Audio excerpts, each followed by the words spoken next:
کہ رسول اللہ علیہ السلام نے فرمایا کہ سب سے زیادہ ساعتوں کی خیرات مجھ سے وہ شخص پائے گا.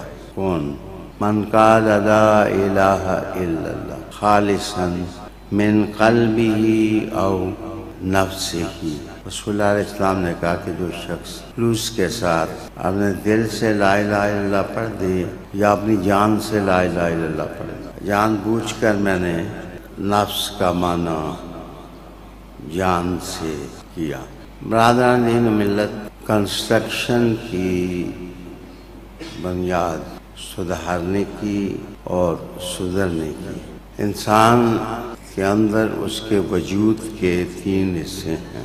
ایک اس کا مادی وجود ہے، ہم کھانا کھاتے ہیں، پانی پیتے ہیں، ضرورت کے مطابق دولت چاہیے ہوتی ہے، کم یا زیادہ، رہنے کے لیے مکان چاہیے ہوتا ہے، بال بچوں کی محبت فطرت ہے.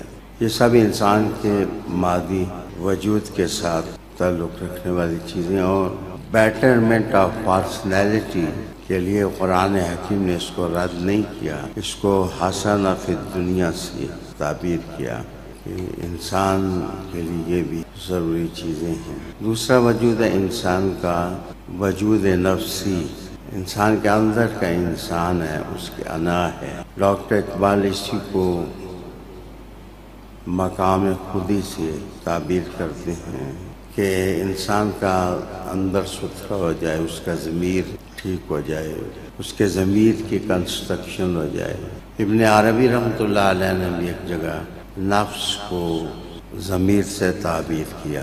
انسان کی انا جو ہے آپ کے اندر وہ ٹھیک ہو، درست ہو.